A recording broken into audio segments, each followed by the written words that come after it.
Hello and welcome to another episode of Journey Through the Bible in 1 year, supported by the Mount Hope Community Christian Reformed Church. And today is Thursday, April the 10th. My name is Bob, and we're glad that you have joined us in this daily reading of the Bible, which we post each weekday, Monday to Friday. And each reading is taken from the New Living Translation of the Bible. And today's readings are from Judges chapter 12, 13, 14, 15, 16, Psalm 146, and Luke chapter 24. And now, let's begin today's reading. Judges 12. Then the people of Ephraim mobilized an army and crossed over the Jordan River to Zaphon. They sent this message to Jephthah: "Why didn't you call us help you fight against the Ammonites? We are going to burn down your house with you in it." Jephthah replied, "I summoned you at the beginning of the dispute, but you refused to come. You failed to help us in our struggle against Ammon. So when I realized you weren't coming, I risked my life and went to battle without you, and the Lord gave me victory over the Ammonites. So why have you now come to fight me?" The people of Ephraim responded, "You men of Gilead are nothing more than fugitives from Ephraim and Manasseh." So Jephthah gathered all the men of Gilead and attacked the men of Ephraim and defeated them. Jephthah captured the shallow crossings of the Jordan River, and whenever a fugitive from Ephraim tried to go back across, the men of Gilead would challenge him. "Are you a member of the tribe of Ephraim?" they would ask. If a man said, "No, I'm not," they would tell him to say Shibboleth. If he was from Ephraim, he would say Sibboleth, because people from Ephraim cannot pronounce the word correctly. And then they would take him and kill him at the shallow crossings of the Jordan. In all, 42,000 Ephraimites were killed at that time. And Jephthah judged Israel for 6 years. When he died, he was buried in one of the towns of Gilead. After Jephthah died, Ibzan from Bethlehem judged Israel. He had 30 sons and 30 daughters. He sent his daughters to marry men outside his clan, and he brought in 30 young women from outside his clan to marry his sons. Ibzan judged Israel for 7 years. When he died, he was buried at Bethlehem. After Ibzan died, Elon from the tribe of Zebulun judged Israel for 10 years. When he died, he was buried at Ajalon in Zebulun. After Elon died, Abdon, son of Hillel, from Pirathon, judged Israel. He had 40 sons and 30 grandsons who rode on 70 donkeys. He judged Israel for 8 years. When he died, he was buried at Pirathon in Ephraim, in the hill country of the Amalekites. Judges 13. Again, the Israelites did evil in the Lord's sight, so the Lord handed them over to the Philistines, who oppressed them for 40 years. In those days, a man named Manoah from the tribe of Dan lived in the town of Zorah. His wife was unable to become pregnant, and they had no children. The angel of the Lord appeared to Manoah's wife and said, "Even though you have been unable to have children, you will soon become pregnant and give birth to a son. So be careful. You must not drink wine or any other alcoholic drink, nor eat any forbidden food. You will become pregnant and give birth to a son, and his hair must never be cut, for he will be dedicated to God as a Nazirite from birth. He will begin to rescue Israel from the Philistines." The woman ran and told her husband, "A man of God appeared to me. He looked like one of God's angels, terrifying to see. I didn't ask where he was from, and he didn't tell me his name, but he told me, 'You will become pregnant and give birth to a son. You must not drink wine or any other alcoholic drink, nor eat any forbidden fruit, for your son will be dedicated to God as a Nazirite from the moment of his birth until the day of his death."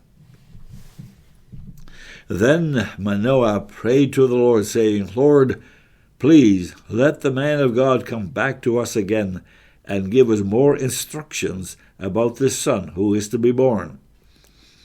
God answered Manoah's prayer, and the angel of the God appeared once again to his wife as she was sitting in the field. But her husband Manoah was not with her, so she quickly ran and told her husband, "The man who appeared to me the other day is here again." Manoah ran back with his wife and asked, "Are you the man who spoke to my wife the other day?" "Yes," he replied, "I am." So Manoah asked him, "When your words come true, what kind of rules should govern the boy's life and work?" The angel of the Lord replied, "Be sure your wife follows the instructions I gave her. She must not eat grapes or raisins, drink wine or any other alcoholic drink, or eat any forbidden fruit." And then Manoah said to the angel of the Lord, "Please stay here until we can prepare a young goat for you to eat." "I will stay," the angel of the Lord replied, "but I will not eat anything. However, you may prepare a burnt offering as a sacrifice to the Lord." Manoah didn't realize it was the angel of the Lord. Then Manoah asked the angel of the Lord, "What is your name? For when all this comes through, we want to honor you." "Why do you ask my name?" the angel of the Lord replied. "It is too wonderful for you to understand." Then Manoah took a young goat and a grain offering and offered it on a rock as a sacrifice to the Lord. And as Manoah and his wife watched, the Lord did an amazing thing. As the flames from the altar shot up toward the sky, the angel of the Lord ascended in the fire. When Manoah and his wife saw this, they fell with their faces to the ground. The angel did not appear again to Manoah and his wife. Manoah finally realized it was the angel of the Lord, and he said to his wife, "We will certainly die, for we have seen God." But his wife insisted, "If the Lord were going to kill us, he wouldn't have accepted our burnt offering and grain offering. He wouldn't have appeared to us and told us this wonderful thing and done these miracles." And when her son was born, she named him Samson. And the Lord blessed him as he grew up. And the Spirit of the Lord began to stir him while he lived in Mahanadan, which is located between the towns of Zorah and Eshtaol. Judges 14. One day when Samson was in Timnah, one of the Philistine women caught his eye. And when he returned home, he told his father and mother, "A young Philistine woman in Timnah caught my eye. I want to marry her. Get her for me." His father and mother objected. "Isn't there even one woman in our tribe or among all the Israelites you could marry?" they asked. "Why must you go to the pagan Philistines to find a wife?" But Samson told his father, "Get her for me. She looks good to me." His father and mother didn't realize the Lord was at work in this, creating an opportunity to work against the Philistines who ruled over Israel at that time. As Samson and his parents were going down to Timnah, a young lion suddenly attacked Samson near the vineyards of Timnah. At that moment the Spirit of the Lord came powerfully upon him, and he ripped the lion's jaws apart with his bare hands.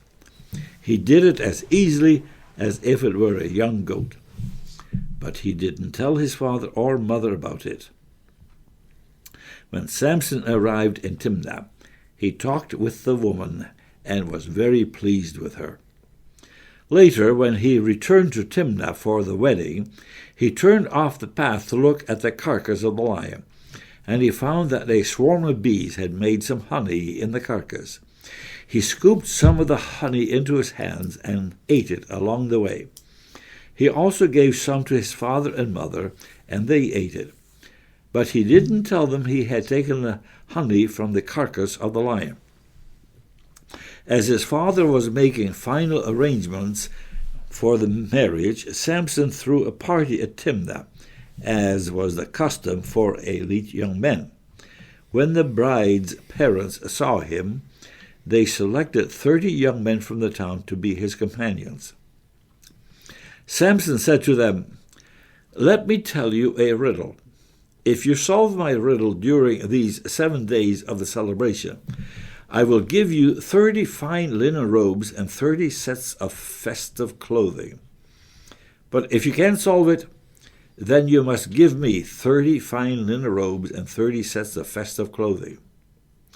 "All right," they agreed. "Let's hear your riddle." So he said, "Out of the one who eats came something to eat.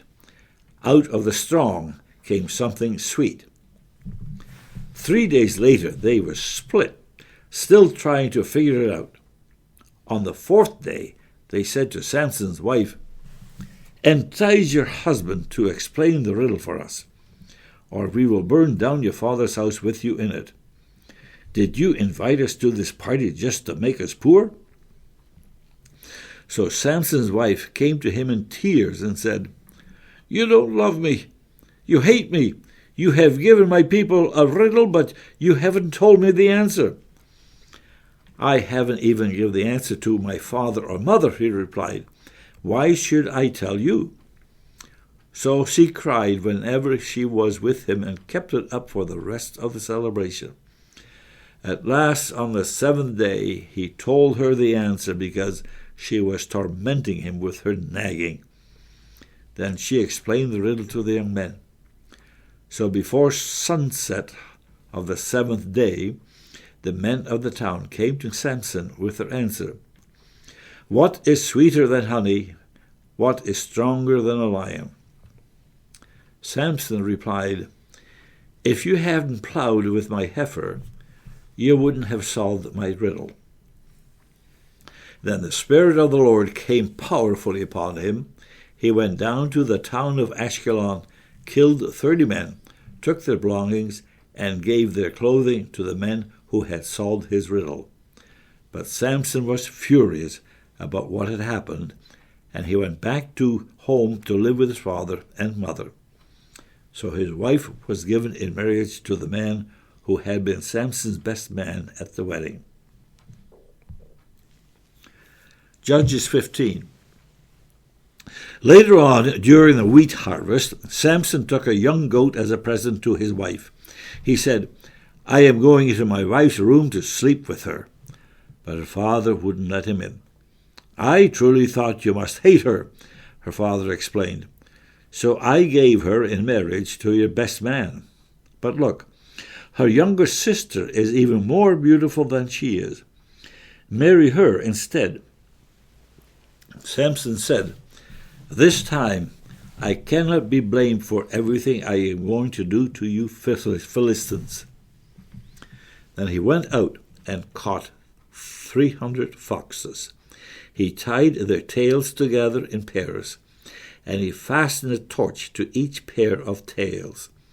Then he lit the torches and let the foxes run through the grain fields of the Philistines. He burned all their grain to the ground, including the sheaves and the uncut grain. He also destroyed their vineyards and olive groves. "Who did this?" Philistines demanded. "Samson," was the reply, "because his father-in-law from Timnah gave Samson's wife to be married to his best man." So the Philistines went and got the woman and her father and burnt them to death. "Because you did this," Samson vowed, "I won't rest until I take my revenge on you." So he attacked the Philistines with great fury and killed many of them. Then he went to live in a cave in the rock of Etam. The Philistines retaliated by setting up camp in Judah and spreading out near the town of Lehi.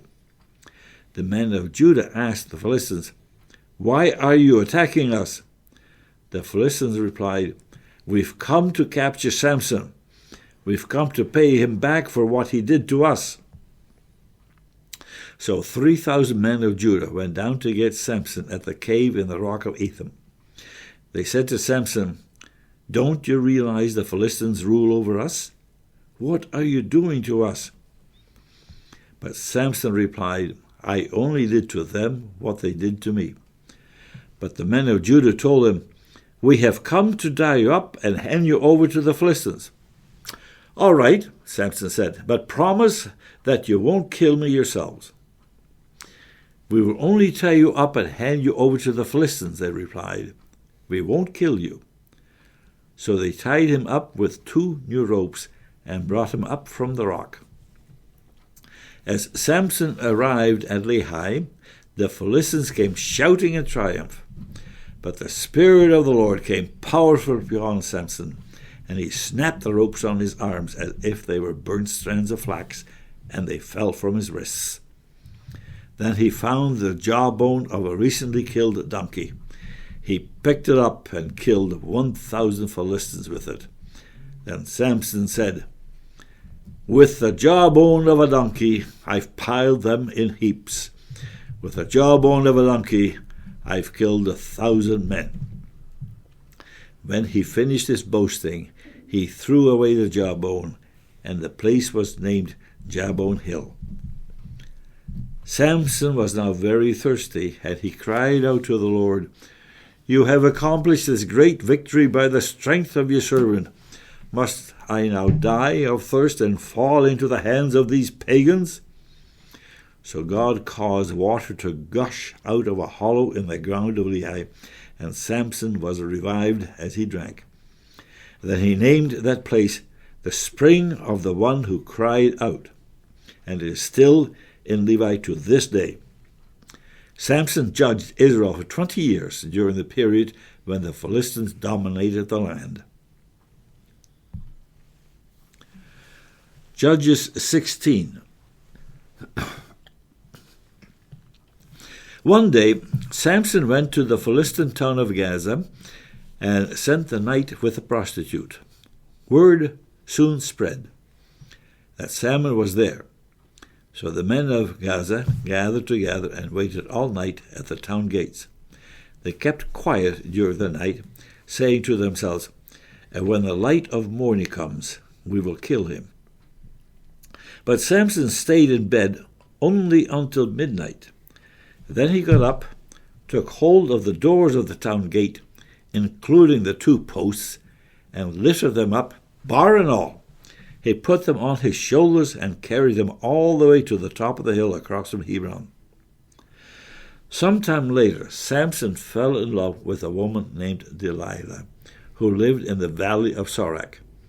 The rulers of the Philistines went to her and said, "Entice Samson to tell you what makes him so strong, and how he can be overpowered and tied up securely. Then each of us will give you 1,100 pieces of silver." So Delilah said to Samson, "Please tell me what makes you so strong and what it would take to tie you up securely." Samson replied, "If I were tied up with 7 new bowstrings that have not yet been dried, I would become as weak as anyone else." So the Philistines' rulers brought Delilah 7 new bowstrings, and she tied Samson up with them. She had hidden some men in one of the inner rooms of her house, and she cried, "Samson, the Philistines have come to capture you."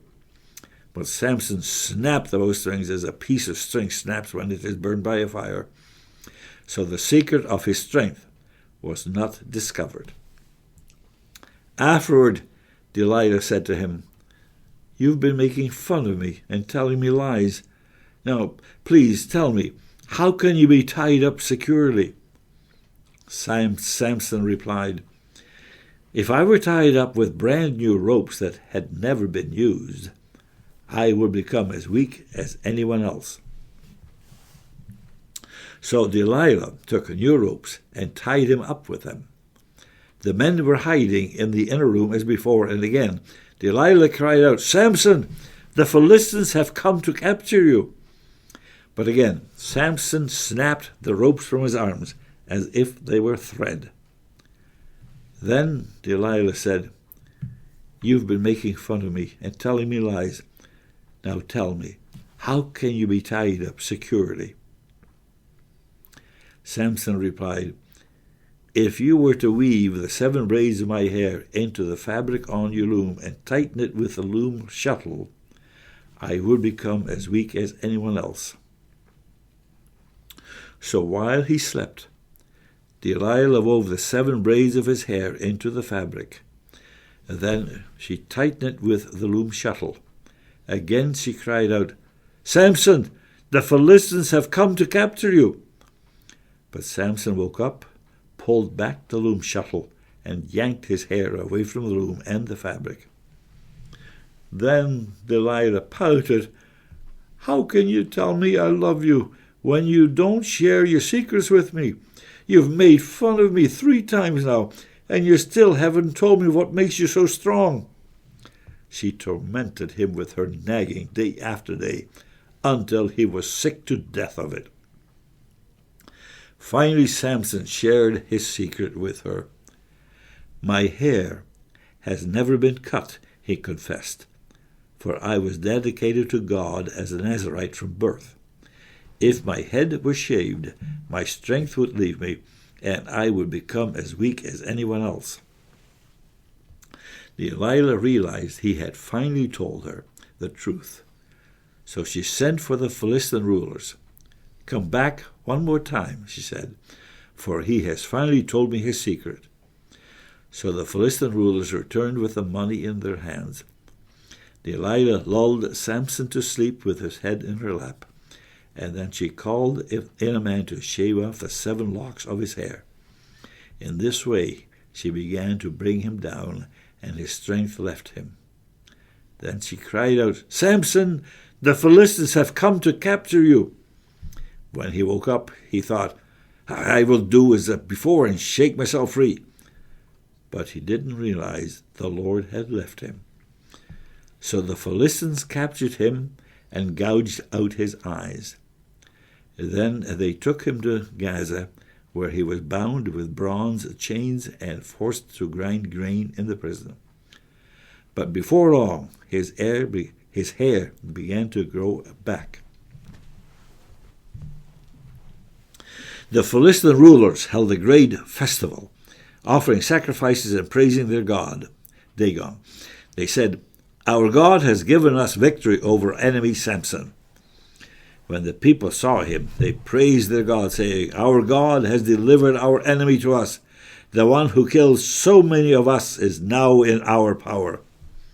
Half drunk by now, the people demanded, "Bring out Samson so he can amuse us." So he was brought from the prison to amuse them, and they had him stand between the pillars supporting the roof. Samson said to the young servant who was leading him by the hand, "Place my hands against the pillars that hold up the temple. I want to rest against them." Now the temple was completely filled with people. All the Philistine rulers were there, and there were about 3,000 men and women on the roof who were watching as Samson amused them. Now Samson prayed to the Lord, "Sovereign Lord, remember me again. O God, please strengthen me just one more time. With one blow, let me pay back the Philistines for the loss of my 2 eyes." Then Samson put his hands on the 2 center pillars that held up the temple. Pushing against them with both hands, he prayed, "Let me die with the Philistines." And the temple crashed down on the Philistine rulers and all the people. So he killed more people when he died than he had during his entire lifetime. Later, his brothers and other relatives went down to get his body. They took him back home and buried him between Zorah and Eshtaol, where his father Manoah was buried. Samson had judged Israel for 20 years. Psalm 146. Praise the Lord. Let all that I am praise the Lord. I will praise the Lord as long as I live. I will sing praises to my God with my dying breath. Don't put your confidence in powerful people. There is no help for you there. When they breathe their last, they return to the earth, and all their plans die with them. But joyful are those who have the God of Israel as their helper, whose hope is in the Lord their God. He made heaven and earth, the sea, and everything in them. He keeps every promise forever. He gives justice to the oppressed and food to the hungry. The Lord frees the prisoners. The Lord opens the eyes of the blind. The Lord lifts up those who are weighed down. The Lord loves the godly. The Lord protects the foreigners among us. He cares for the orphans and widows, but he frustrates the plans of the wicked. The Lord will reign forever. He will be your God, O Jerusalem, throughout the generations.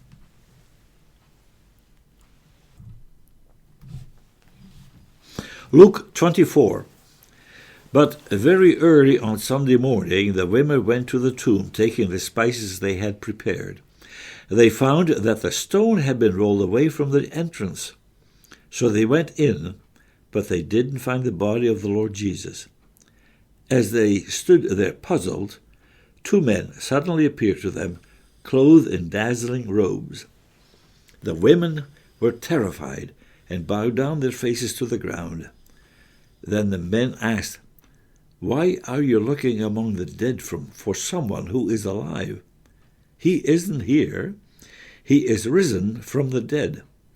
Remember what he told you back in Galilee, that the Son of Man must be betrayed into the hands of sinful men and be crucified, and that he would rise again on the third day." Then they remembered that he had said this. So they rushed back from the tomb to tell his 11 disciples and everyone else what had happened.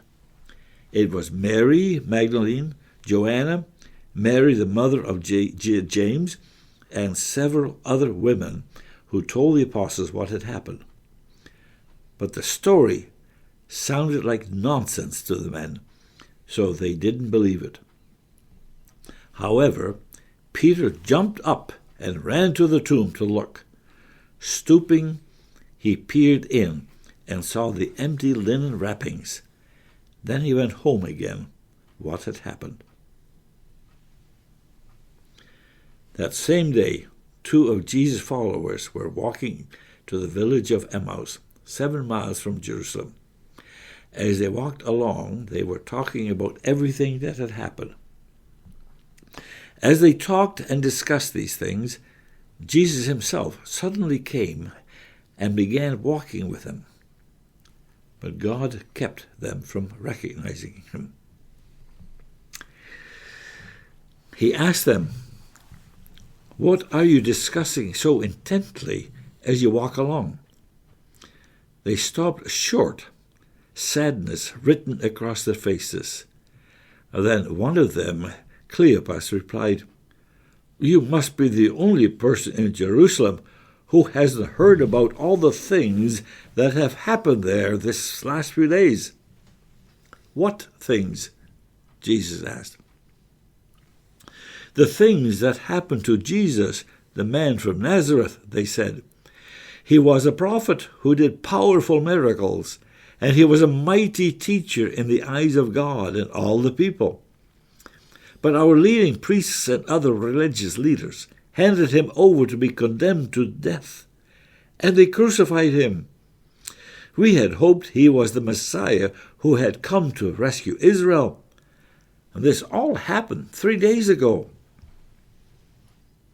Then some women from our group of his followers were at his tomb early this morning, and they came back with an amazing report. They said his body was missing, and they had seen angels who told them Jesus is alive. Some of our men ran out to see, and sure enough, his body was gone, just as the woman had said. Then Jesus said to them, You foolish people, you find it so hard to believe all that the prophets wrote in the Scriptures. Wasn't it clearly predicted that the Messiah would have to suffer all these things before entering his glory? Then Jesus took them through the writings of Moses and all the prophets, explaining from all the Scriptures the things concerning himself. By this time, they were nearing Emmaus and the end of the journey. Jesus acted as if he were going on, but they begged him, "Stay the night with us, since it is getting late." So he went home with them. As they sat down to eat, he took the bread and blessed it. Then he broke it and gave it to them. Suddenly, their eyes were opened, and they recognized him, and at that moment he disappeared. They said to each other, "Didn't our hearts burn within us as he talked with us on the road and explained the Scriptures to us?" And within the hour they were on their way back to Jerusalem. There they found the 11 disciples and the others who had gathered with them, who said, "The Lord has risen. He appeared to Peter." Then the two from Emmaus told their story of how Jesus had appeared to them as they were walking along the road, and how they had recognized him as he was breaking the bread. And just as they were telling about it, Jesus himself was suddenly standing there among them. "Peace be with you," he said. But the whole group was startled and frightened, thinking they were seeing a ghost. "Why are you frightened?" he asked. "Why are your hearts filled with doubt? Look at my hands. Look at my feet. You can see that it's really me. Touch me and make sure that I am not a ghost, because ghosts don't have bodies, as you see that I do." As he spoke, he showed them his hands and feet. Still, they stood there in disbelief, filled with joy and wonder. Then he asked them, "Do you have anything to eat here?" They gave him a piece of broiled fish, and he ate it as they watched. And then he said, "When I was with you before, I told you that everything written about me in the law of Moses and the prophets and in the Psalms must be fulfilled." And then he opened their minds to understand the Scriptures, and he said, "Yes, it was written long ago that the Messiah would suffer